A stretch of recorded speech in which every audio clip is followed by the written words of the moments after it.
Alrighty, folks, you know this young man for starting real estate investing at 18, becoming a millionaire, I think at 21, and a multimillionaire at 22, all because of real estate. I actually want to step back for a minute and talk about the stock market, talk about crypto, talk about his network of friends.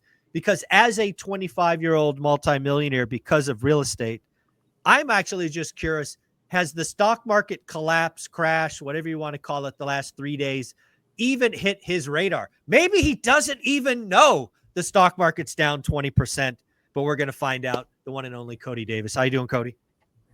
It's another beautiful day. It's great to see you. Go. Nice to see you as well. Thank you for being here each and every week. We love your addition. Thank you. I'm glad to be here. Now, as far as the 20% drop, I didn't know it went down that much. I love that. My whole ideology on investing is just you make your decisions based on the experiences that you've had. But what I've been told by my sphere is you make your money in real estate, which is very illiquid, and then you take some of the cash flow that comes out of it and slowly start to invest over time into things that are more liquid. So you get the illiquid stuff first that produces income. That way you don't make the investor mistake of, oh, I'm going to fire sell it, because that's hard to do in real estate. You can't just get rid of it, so you're committed to it. And like you could fire sell your stocks right now if you got really worried. So slowly but surely, I'm going to start shifting some of my cash flow into the market over time. But the encouragement I've been given by the people that are 10 to 20 times bigger than me is just stick with real estate till you get a six-figure cash flow, and then start to throw some of that money into long-term growth stock type opportunities. Dude, you have an amazing network, because I got to tell you, I've never heard that advice before, and I've been around a while, and it's an amazing way to look at the picture, right? Just stack assets. And I love the fact you pointed out it's illiquid. That's actually one thing I love about real estate is it's illiquid, because I am a horrible investor. I have proven time and time and time again, I'm an emotional investor who will take out his phone and buy or sell something because of emotions. And in hindsight, 99% of the time, that was the stupidest decision. So I love the fact that you brought up illiquidity. I really love the fact that you're stacking illiquid assets on purpose to get to some cash flow goal. And then you will peel off little pieces to go stack some index funds or, ETFs or whatever that's going to be. And you're not going to think about it, right? You don't strike me as a guy that's going to go, I'm going to learn everything I can about real estate, and then I'm going to go learn stocks. I suspect your friends are going to say, just go buy the ETF of the Dow, go do Warren Buffett's, just buy ETFs and index funds. So it's an amazing strategy. You're decades ahead of certainly where I was. So congratulations. Well, I appreciate it. And when I was getting started, I was a gymnastics coach before real estate, 15, 16. I put half of my paycheck away, and I think it's a 403B or it was some retirement program. And that would not have gotten me to where I'm at in the beginning, because there's no leverage to it. Like I could put away 100% of my paycheck and I wouldn't be anywhere close to even being worth six figures, because I didn't earn enough money then, didn't have the skills. So I think it's super smart if you can find a deal that works for your situation to get into that first, and then take the dividends for years to come, and then put that aside into something that gives you a way to access liquidity. Because that's the one thing I don't have right now is I can't just go get money tomorrow. If I have cash flow on the first, great. But I can't just get a new loan in 20 days. Yeah. Without it being expensive. Yeah, you did slide something through there that once again says Cody Davis is a unique unicorn in this world. You were 15 and 16, and you took 50% of your income and put it in a 403B. I had a job at 15 and 16, and I spent every dollar I made. You have had, I don't know what it is. You're older. Your soul or whatever this is called is older than who you are as a kid. Why? I just got to ask, why the hell were you putting away 50% of your income as a 15-year-old?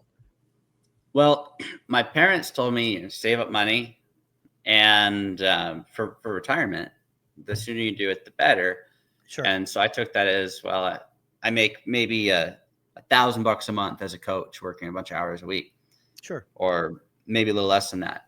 I don't need all that because being at that age, I was still in high school, still living with my parents. I didn't have to buy food. So I was just like, well, I have my Miata, my 91 Miata. It's $400 to buy the little front lip kit and all this stuff that I was blowing money on. And so I was like, well, that's the only thing I need money for is my car. Okay. So what if I just put half of it away? It started at less, and I was like, let's just do half. It doesn't matter. Oh, I love again. That's such a cool story. And again, yeah, the whole story about investing is the earlier you start, the better compounding is. So, great advice for folks out there to have their teenagers, if they have a job, to put something away. I certainly wish I was doing that at a younger age.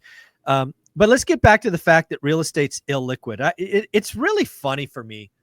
I think this is going to be true, but I'll put this out there and see what you think. I think for the next 30 to 60 to 90 days, we're going to see a lot of chaos in the stock market. We're going to have more and more people be emotional, like I admitted to being. And at the end of that cycle, I think something's going to surprise people. Real estate and its illiquidity is going to prove to be, again, a selling advantage. You're going to see more people like myself with W-2 jobs who have a 401k, probably have some disposable income, see their face get ripped off in a market sell-off, and they're suddenly going to say, you know what? Maybe I should get one rental at a time. Maybe I should just buy one house a year, maybe one house every 2 years. I think at the end of this latest and greatest stock market crash, real estate's going to look sexy again. What do you think? Well, that's my favorite part about it. I've bought some assets where I've overpaid with a long-term debt product that cash flows with the plan to grow it past what I paid for it. And people say, oh, you're dumb. I'm like, well, I'm putting myself in a position of getting income for a long period of time, and I couldn't sell it in 60 days if I wanted to. Yeah. So exactly. It's like I set myself up for a lifetime worth of income. I don't see a bad outcome for that.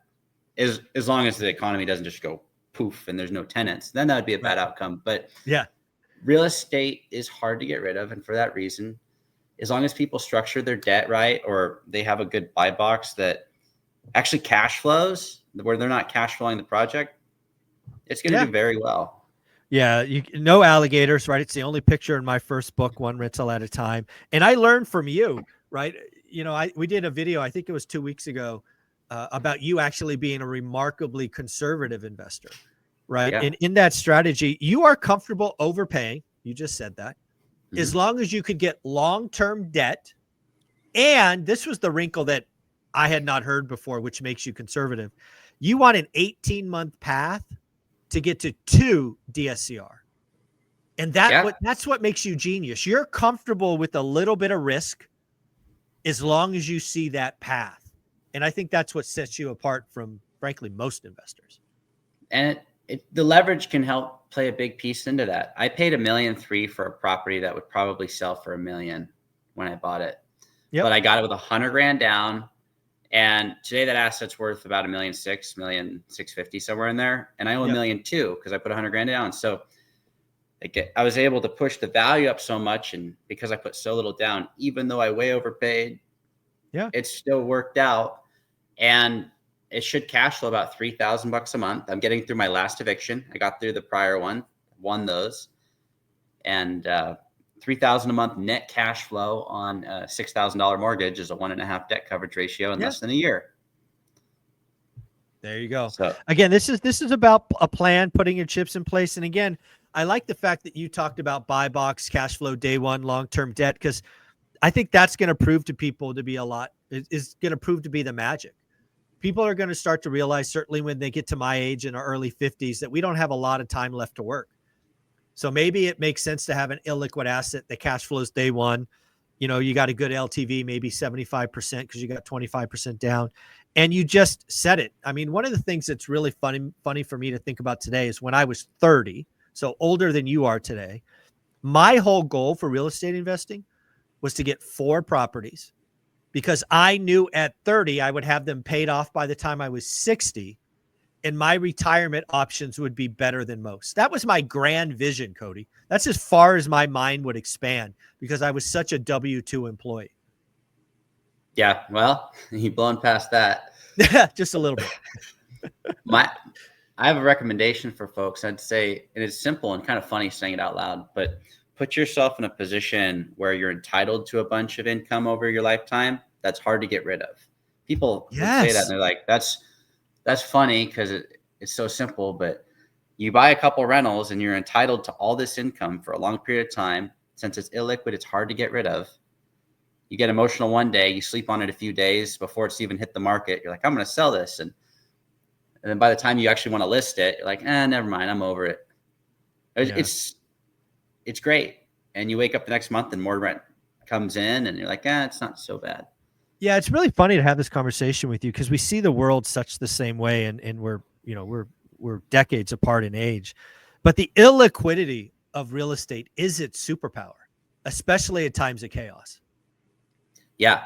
And I learned that specific verbiage from Cardone when I met him a few years ago. That's where I got it from. His Oh, whole wow. pitch is, yeah, because I met him in person at one of his events. He was walking by and I pulled him aside and was like, can I get 30 seconds? And he's the type of guy that'll Nice. always say yes to that stuff. But it's like, yeah, it's illiquid. If you focus on that, you're going to go far. And it's like, all right. So Look at Grant Cardone taking time to speak. That's nice to hear. I interviewed him once. I love that conversation with him. I'm really glad to hear that he took the time to say yes to you, because he didn't have to, right? He could have just blown you off and just kept on going. absolutely. But I was also willing to ask. A lot of people would just assume that. They'll take like a little picture as he walks by. Yeah. You had the courage to ask. You're one of a kind, Cody. We're so happy to have you here. What is your closing advice for people? Maybe some people that got burned in the stock market. They're scared. They're nervous. What would Cody Davis' wise advice be? Well, I get this advice from Dave Ramsey, which is a different spectrum, but you only lose money if you sell, right? If you truly believe it can rebound and it's a solid company and you weren't betting on like the penny stocks of the world, then odds are it's going to rebound and this is temporary.